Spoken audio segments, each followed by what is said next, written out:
Ayun yung sinabi ko sa inyo na ano eh. Confidence kasi natin. Sobrang ganda. So sweet, sobrang fun. Pet peeve ko yun eh. Ayaw siya. Sige, post namin to. Okay siya nung una pero... Ayun na, oh my God, oh my God, oh my God. Ba't makakamit tayo last time?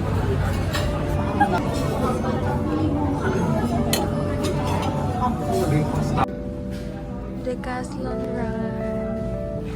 Si Nick na sa ilaw. Nakakahiya.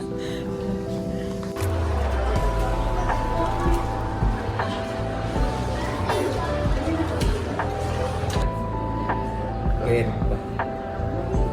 Basic friend.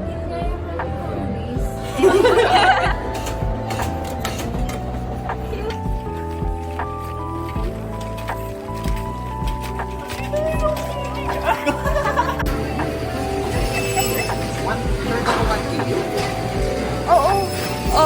3/4.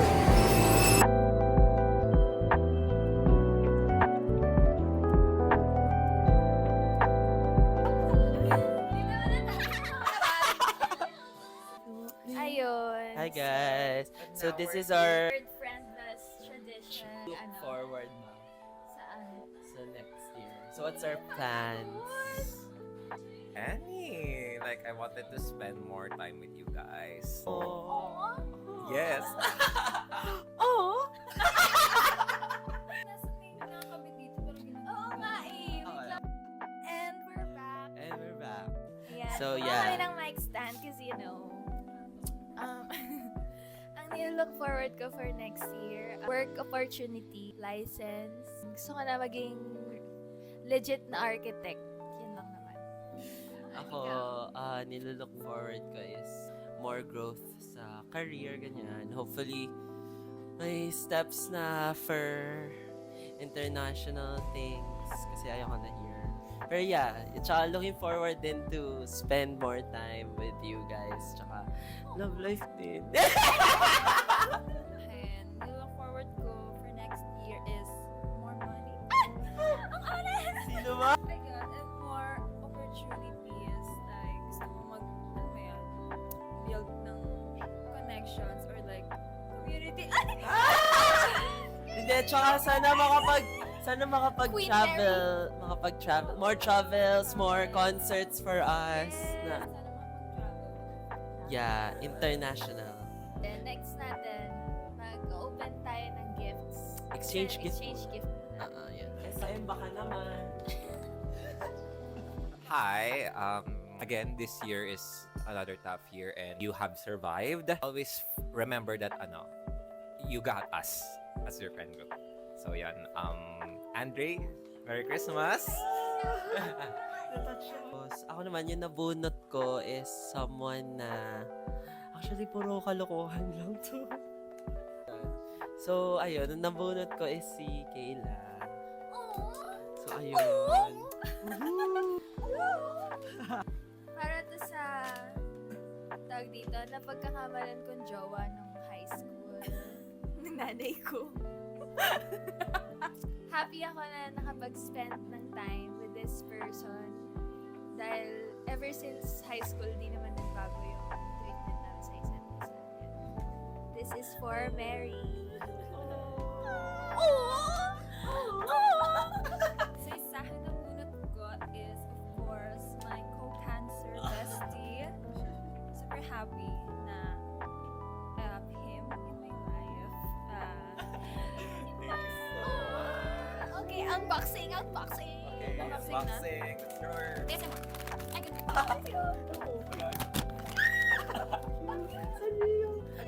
So cute!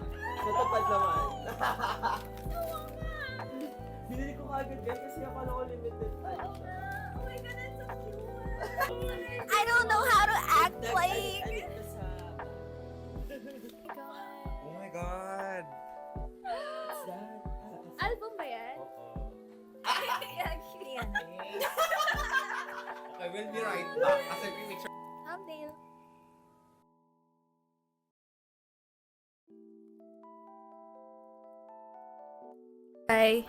We're back by popular demand. What's up? Madlang people! Love you Ay. So, yung costume ko today is si Swiper. Charing.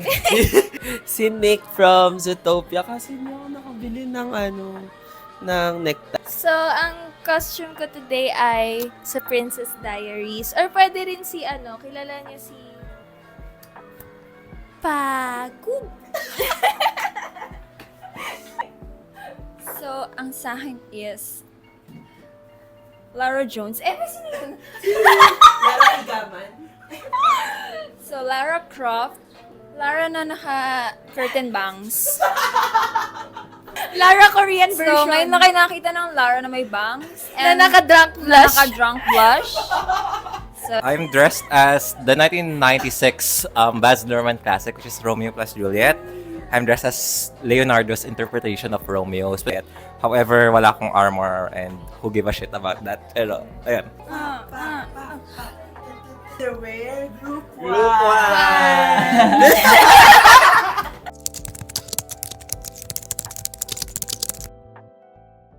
Officially starting our podcast. Guys, Podcast? Hi guys. I'm Andre, 25. Yun, from QC. Wow, QC girls fan. Yeah. Hey. hi guys. I'm Mary, 26. From QC. Hi, I'm Kayla, 25. Hello, my name is Van. I'm 26. Minsan Makati, madalas QC.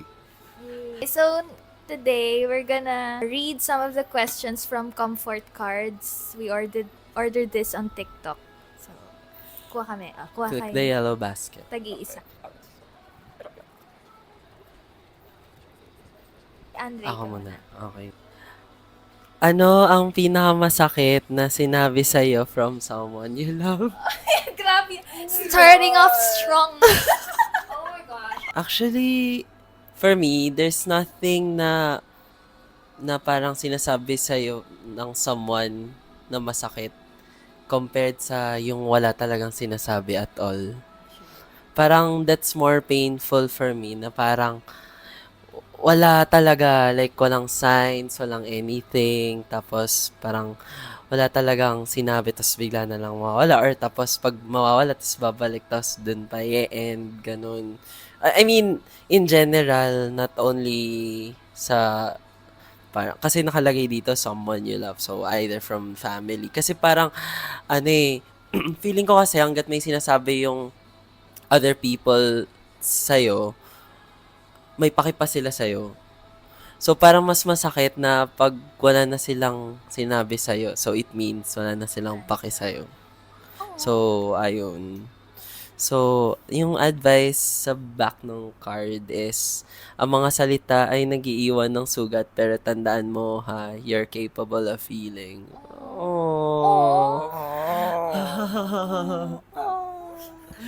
Question is, ano ang pinakamahirap na bagay na kinailangan mong tanggapin sa sarili mo? I guess it's that I am a collective of my parents' best. This is something that I am right now is basically pinaka-best ng magulang ko, and there's nothing I can do anything about that.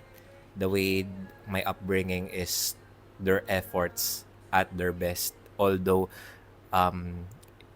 some parts are rocky, some parts are ugly, but then again, it's their best effort, and I appreciated that. It's something that I should accept kasi again, hindi mahirap magkabaka ng bata, and it's just that I know that they want the best for me. It's that ayun yung pinaka-capacity nila at that time. And yeah, basically, it's a reminder na we're all trying. Although, hindi siya nakatranslate well. But then again, everything is just a cumulative of who we are. So, advice is, acceptance doesn't happen overnight. Minsan, masakit sa simula. Pero eventually, matuto kang mahalin ang bawat part ng sarili mo. And we're there, actually. Alright? Bigat ng unang round, ate ko. tanong mo, makakancel tayo.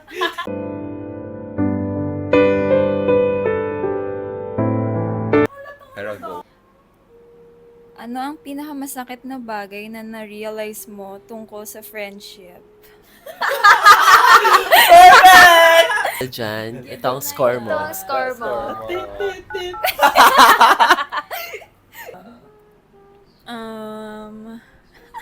Bilabas mo na lang ako sa Pwede sagutin to? Sagutin mo na hindi tayo makakancel, Bea. Na-block naman na tayo eh. Hindi na nila makikita yan. Yes, pwedeng masira ang, ano mo yun, yung matagal niya ng friendship dahil sa lalaki. Dahil Wala na ba yun?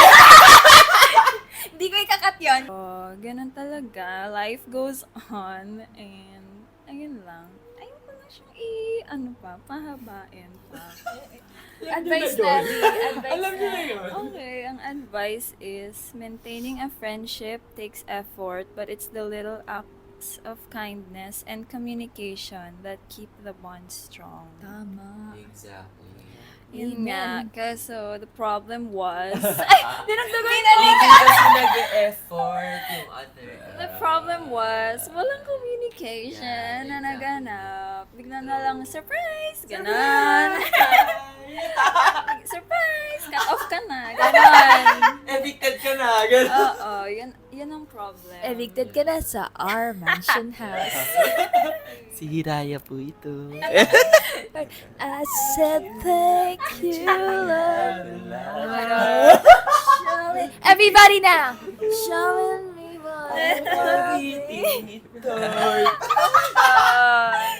Next. Sino ang unang tao na sinasabihan mo kapag masaya ka? Paano siya nagre-respond? So, marami akong friend group, pero I have 2 friend groups na kino-consider ko na talagang mga unang nakakaalam ng nangyayari sa buhay ko. So, first is this one. Then, second is yung friend circle ko sa church, which is si Marian, Alex, and Ella. So, I'm particularly closest to Marian. She was my friend since 2013. So, 13 years old kami. So, madalas siya yung pinagsasabihan ko whenever something happens to me, good or bad. I remember nga nung breakup, after ng breakup, as in literally, right after ng call na yon, minessage ko si Marian. Tapos tinawagan niya agad ako to video call para magpakwento and to comfort me. So, ganun siya ka-importante and kasabay siya nung mga malulungkot na moments. Sa kanya ko din sinasabi yung mga happiest. So, yan. I really feel na genuinely she's happy for me whenever something like that happens. Ayun. Grabe naman, naiiyak naman ang Eva. Ayun. So, sharing your happiness makes it even better. Hanapin mo yung mga taong genuinely masaya para sa'yo. Yes, Sing, hindi sir. yung... Charing! Hindi yung... Hindi yung... hindi na i-comment yun. Alam mo na yun. Alam mo na yun, ikaw ah. Nanonood ka siguro. Ayun mo. Baka medyo na-confuse sila for some parts. Siguro ang reflection ko is, we're too old for dramas, but we're too young para sa opportunities. Yung mga darating. Kasi parang, di ba, sinasabi natin kanina na, na parang, bata pa naman tayo, tapos maya-maya, so matanda na tayo. Matanda na tayo for the dramas, kasi like, ano ba yun? Parang mga 2 MB naman pag nagdadrama pa. Sa over small things. Like, ang dinadramahan na lang pera, career, love life. pero, if you think na you're behind, hindi. Bata ka pa. Like, madami pang opportunities. sa aspect na yon. Kasi yun, personally kasi ako feeling ko na nale-left behind ako. Pag nakita mo, hala, 20 pa lang, 20 pa lang, tapos ganyan na siya ka-successful. Parang, ginagawa ko. Parang ganon. Ano naman, depende on how you handle it. Kung paano, gagawin mo ba siyang inspiration or gagawin mo siya para lalo lang magmukmok. Ganon. So, yun lang naman. Sa akin, ang learnings is in general, pero mostly advice ko for myself. Yun nga is to just start. Kung ano may naiisip mo, sige go, start mo na yan. And I know it's very scary at first since di mo alam minsan yung gagawin mo. If tama ba yung path, if makikriticize ka ba in a bad way. Tapos, of course, in the future, there will be people who will judge you kahit di ka naman nila kilala, ganun, or ka-close. Pero, walang mangyayari kung hindi mo isa-start yung first step. Kaya, alam ko maraming tao na nagsa-struggle na magsimula. Kasi nga, ang daming what ifs, ang daming overthinking, ganun. Siyempre, nagdaan din naman ako sa ganun. So, may mga ginagawa rin ako right now na very scary, pero sinisimulan ko na. Parang baby steps pa lang. And, totoo nga siya na nakaka-conscious, especially if may gusto kang marating sa ginagawa mo. So, ayun lang. Be brave and just start. Just start. Ayun. Ayun. So, for me, na-realize ko, ang dami na nating pinag-usapan na traumas and yung people behind those traumas. Pero, those people, hindi natin sila dapat taniman ng sama ng loob. No? I know mahirap and we all struggle from it, pero we'll soon realize na we had to experience that to be a better person. Yan. To wrap things up. We are a product of our best. Yes. Ayun yun. We're all trying our best, although may regrets tayo. But then again, that comes from our best eh. And our best is not consistent always. Maybe we can give, let's say 20%. And that's our best. And that's okay. Not everyone is 100. And it's okay. But then again, everything that we've faced through, again, it gives character development. It gives you parang learnings, and that is very essential for your growth. That we are trying our best to be the best character that we can be, and we're not stopping anytime soon.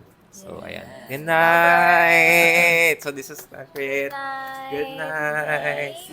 See you next episode. Bye. December na kasi. Tama.